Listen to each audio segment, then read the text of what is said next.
हाँ जी, तो मैंने क्या बोला आपको, कोई सा भी आप प्रोसेस बनाते हैं तो उसमें आपके 3 स्टेप फॉलो करते हैं आप लोग। हीटिंग हो गया, सोकिंग हो गया, कुंचिंग हो गया। यदि हीटिंग की बात की जाए तो जैसे हीटिंग में क्या होता है, जनरली हमें एक क्रिटिकल पॉइंट होता है। दैट मीन्स ये आपका रेंज दिया गया है, हमें एक ग्राफ प्लॉट किया है 100 डिग्री सेल्सियस से लेकर 1300 डिग्री सेल्सियस तक, ठीक है ना। यहाँ पे कुछ आपका दिखाया गया है आपका कहाँ पे कौन सा ऑपरेशन होता है, कौन सा फोर्जिंग रेंज है, कौन सा अपर लिमिट है आपका, या कहाँ पे टेम्परिंग होती है, हार्डनिंग, नॉर्मलाइजिंग, एनलिंग कहाँ पे होती है, ठीक है ना। वहाँ पे आपका कलर जोन भी दिखाया गया है कि 350 डिग्री पे आपका ब्लू कलर देता है, आपका ये 900 पे आपका क्या होता है, चेरी कलर देता है, और 1200 डिग्री पे आपका ये व्हाइट कलर देता है, ठीक है ना। तो ये डिफरेंट आपका कलर जोन है आपका जब किसी मेटल को आपको हीट करते हैं, ठीक है। तो जनरली जो क्रिटिकल पॉइंट होता है वो आपका, जो लोअर क्रिटिकल पॉइंट होता है वो 723 डिग्री सेल्सियस पे होता है, और जो अपर क्रिटिकल पॉइंट होता है वो 800 डिग्री सेल्सियस पर होता है। तो मोस्टली जो आपका जनरल जो ऑपरेशन होते हैं मोस्टली वो आपका लोअर या एबव, मोस्टली तो होते हैं आपका above the critical point. That mean 800 से ज्यादा, दैट मीन 800 डिग्री से ज्यादा पे, दैट मीन मोस्टली आपका 830 डिग्री सेल्सियस पे क्या होता है आपका यहाँ पे क्या हम कोई भी ऑपरेशन करते हैं। क्लियर है यहाँ तक? ठीक है, तो ये था आपका that means critical point. Temperature range आपको पता रहेगा, ठीक है। अब यदि 1 बाय 1 हम क्लासिफिकेशन की बात किया जाए, बेसिकली वैसे जहाँ पे हम लोग हीट ट्रीटमेंट करते हैं वो जनरली हम लोग क्या करते हैं, आपका स्टील करते हैं। और स्टील बेसिकली आपका देखा जाए तो ब्रॉडली जो क्लासिफाई किया गया है मेनली दो के बिहाफ पे। एक तो आपको किसके बिहाफ पे, कार्बन के बिहाफ पे, और दूसरा आपका एलॉय पे, ठीक है। तो कार्बन स्टील्स और their properties chiefly to the carbon, they are frequently called straight or plain carbon steel, ठीक है। यदि एलॉय की बात किया जाए तो alloy steels are those to which one or more alloying elements are added in sufficient amounts to modify certain properties। जो हमें आपका प्रॉपर्टी आपका चाहिए वो प्रॉपर्टी को आपका इनहेंस करने के लिए या आपका रिक्वायर्ड आपका मटेरियल जो चाहिए, कंपोनेंट चाहिए, उसमें आपका सफिशियंट क्वांटिटी ऑफ एलॉय आपका, दैट मीन्स अदर एलिमेंट को आपका, एलॉइंग एलिमेंट को आपको उसमें कंबाइन करके आपका, दैट मीन्स आयरन में, ठीक है, जो हम लोग क्या बोलते हैं उसे हम लोग बोलते हैं एलॉय स्टील, ठीक है। तो इस तरह से आपका क्लासिफिकेशन हम लोग स्टील पढ़ चुके हैं, ठीक है। तो उसका हम लोग हीट ट्रीटमेंट करते हैं। तो बेसिकली यदि हम क्लासिफिकेशन की बात किया जाए तो क्लासिफिकेशन ऑफ हीट ट्रीटमेंट ये बेसिकली 5 होते हैं। कौन कौन से? Hardening, tempering, annealing, normalizing and case hardening, ठीक है। तो 1 बाय 1 आपका सबसे पहले मैं बात करता हूं किस पे, हार्डनिंग की।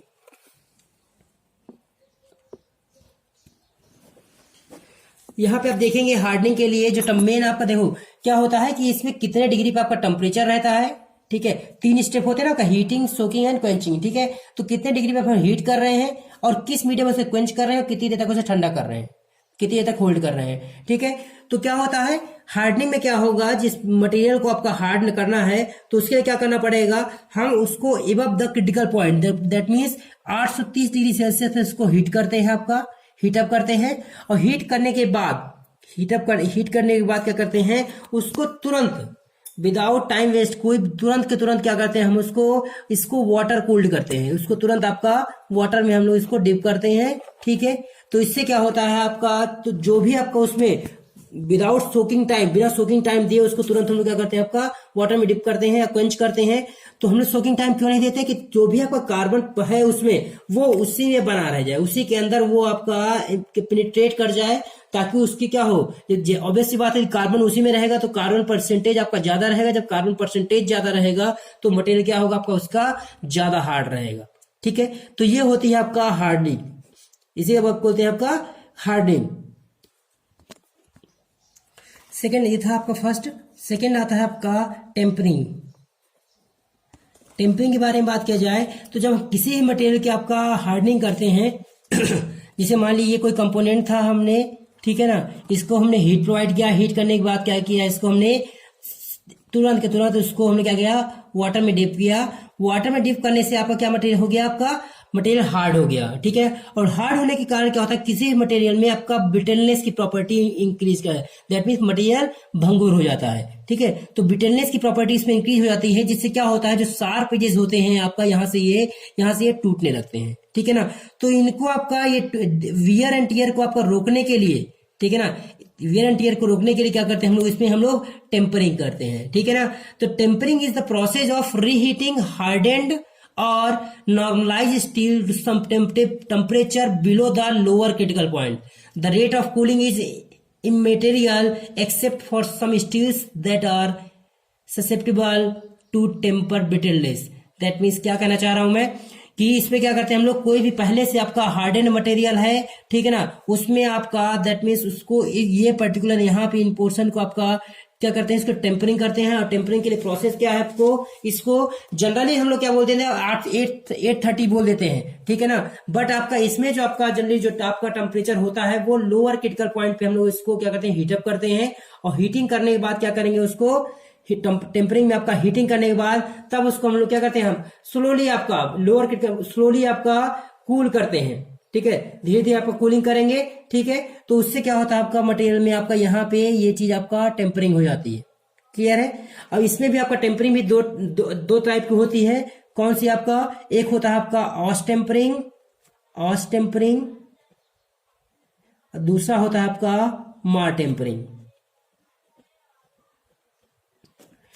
ऑस टेम्परिंग में क्या होता है, मटेरियल किसमें बनता है आपका, ऑस्टेनाइड बन जाता है, ऑस्टेनाइड बनता है। और मार टेम्परिंग क्या होता है आपका, मटेरियल मार्टेनसाइड बन जाता है, ठीक है। अब ये आपका ऑस टेम्परिंग मार टेम्परिंग क्या होती है, ये आपका असाइनमेंट में आपका पहला क्वेश्चन है, आपका आज के असाइनमेंट का आपका पहला question, what are the difference between austempering, what are the types of tempering, ठीक है ना। Austempering and martempering क्या होती है, ये आपको आज एक्सप्लेन करना है। ये आपका असाइनमेंट का पहला क्वेश्चन है। मैं अभी 2 क्वेश्चन और दूंगा, ठीक है। तो ये हो गई आपका टेम्परिंग के बाद जो आता है नेक्स्ट प्रोसेस वो होता है आपका third one is annealing. Annealing क्या होता है कि किसी भी ग्रेन्स को आपका एक ही पैटर्न में आपका अरेंज करने के लिए, ठीक है, या मटेरियल को रिक्रिस्टलाइज करने के लिए, या कोल्ड वर्किंग है कहीं पे आपका, या वेल्डेड कंपोनेंट से आपका स्ट्रेस रिलीफ करने के लिए क्या होता है हम लोग, ठीक है, हम लोग क्या करते हैं आपका एनिलिंग करते हैं। दैट मीन्स क्या आया, इवन ग्रेन स्ट्रक्चर को ऑब्टेन करने के लिए, ठीक है ना, हार्डनेस को कम करने के लिए और डक्टिलिटी को इंप्रूव करने के लिए क्या होता है हम लोग वहां पे एनिलिंग करते हैं। एनिलिंग में बेसिकली जो आपका दैट मीन्स जो कूलिंग होती है वो केवल 2 में ही होती है आपका, या तो आपका फर्नेस कूलिंग होगी आपका, दैट मीन्स या तो फर्नेस कूलिंग होगी या तो आपका एयर कूलिंग होगी, ठीक है। 2 ही में आपका कूलिंग मीडियम 2 ही होते हैं, तो फर्नेस या तो एयर, ठीक है। अब आपका जो एनिलिंग होती है वो भी आपका जनरली जो एनिलिंग का जो टेम्परेचर होता है वो 650 से लेकर के आपका 675 डिग्री सेल्सियस होता है, ठीक है। और जो एनिलिंग के लिए आपका जो कार्बन परसेंटेज होना चाहिए आपका 0.54% से कम होना चाहिए, ठीक है, तभी आप उसमें एनिलिंग कर पाएंगे, ठीक है।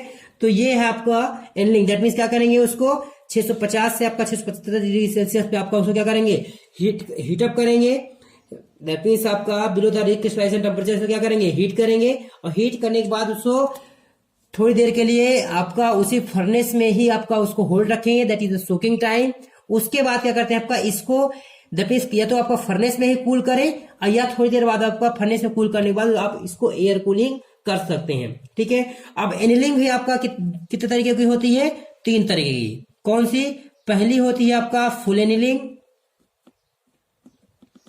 दूसरा आता है आपका प्रोसेस एनिलिंग, नेक्स्ट आता है आपका स्फेरिडोइज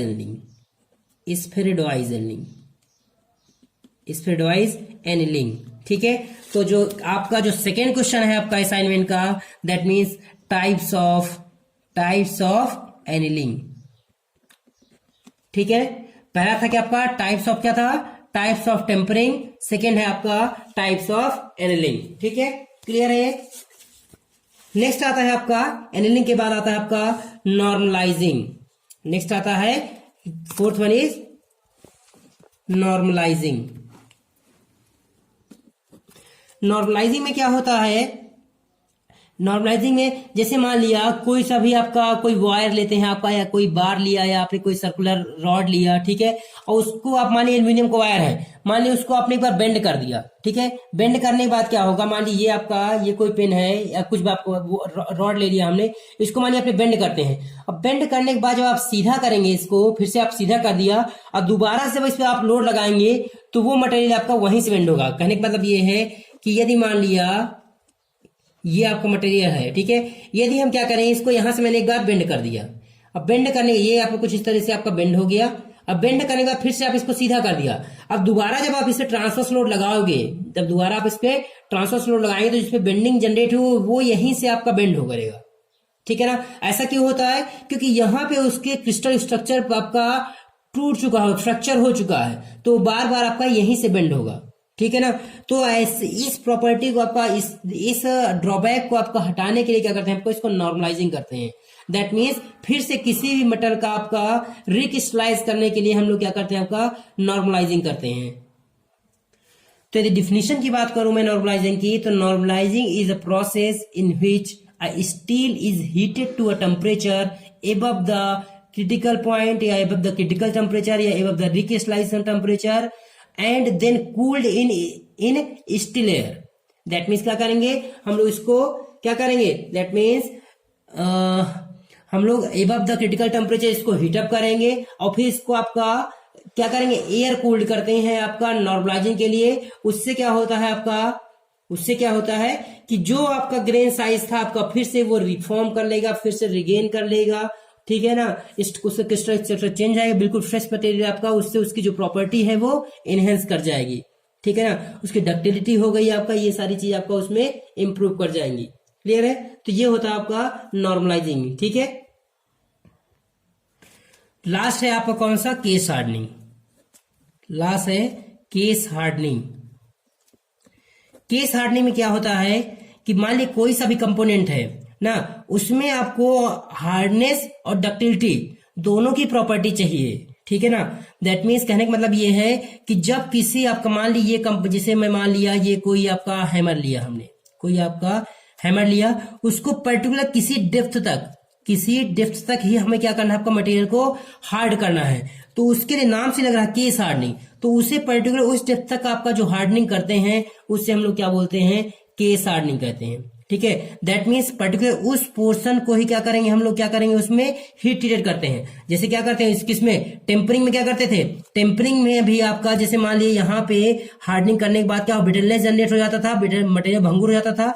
तो जहां पे आपका ये शार्प एजेस बन रहे थे वहीं पर आपका मटेरियल को क्या करते हैं, हीट प्रोवाइड करते थे आपका, ठीक है। और हीटिंग करने के बाद उसी को हम लोग ठंडा करते थे, ठीक है ना। तो इससे क्या होता था आपका वहां पे मटेरियल टेम्पर्ड हो जाता था, ठीक है। उसी प्रकार केस हार्डनिंग में क्या होगा, जहां पे पर्टिकुलर डेप्थ तक आपको मटेरियल को हार्ड करना है वहां पे क्या करते हैं, आपका कुछ कार्बन परसेंटेज को आप यहाँ पे इंपिंज कराते हैं। अब फिर क्या होते हैं यहाँ पे हम लोग क्या करते हैं, एक्चुअली केस हार्डनिंग कई सारे मेथड है, ठीक है ना।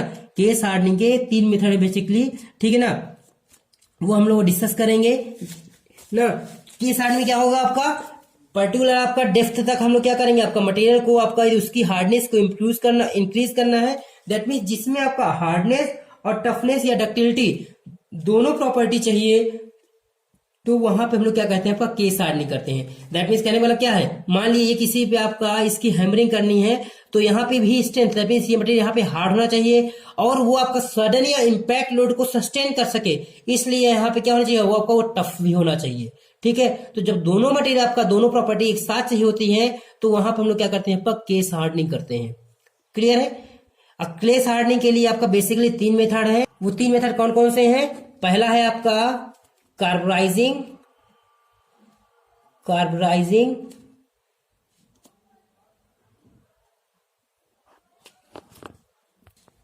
हाँ जी, 3 टाइप्स कौन कौन से हैं आपका, कार्बोराइजिंग हो गया, सेकेंड वन इज नाइट्राइडिंग हो गया, नाइट्राइडिंग, और थर्ड वन है आपका साइनाइडिंग, ठीक है,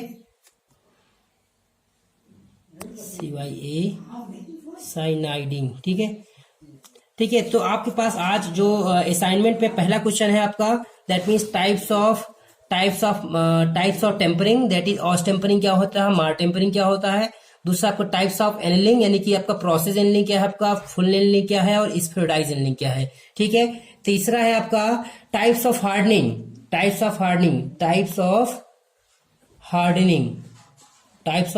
यानी कि दैट मीन्स केस हार्डनिंग क्या है आपका, फ्लेम हार्डनिंग क्या है, इंडक्शन हार्डनिंग क्या है, या टाइप्स ऑफ हार्डनिंग है, ठीक है। फोर्थ आएगा आपका types of case hardening, that is carburising, nitriding और साइनाइडिंग। तो आपके पास टोटल आपका इस तरह से 4 क्वेश्चन है असाइनमेंट में जो आपको कंप्लीट करने हैं। और हाँ, ये आपका वीडियो देखने के बाद जो भी डाउट्स आप बिल्कुल इसको पूछ सकते हैं, और साथ ही अपने अटेंडेंस के लिए उसमें अपना इसमें आपका व्हाट्सएप ग्रुप में आपको कोई कमेंट नहीं देना है। यदि आप क्वेश्चन राइज करना आप बिल्कुल पूछ सकते हो, बट यहाँ पे अटेंडेंस यहाँ पे नहीं देनी है। जो आपका कमेंट बॉक्स है आपका यूट्यूब में, वहां पे आप कमेंट बॉक्स के सेक्शन में अपना name and roll number put करना है। ठीक है, okay, thank you so much.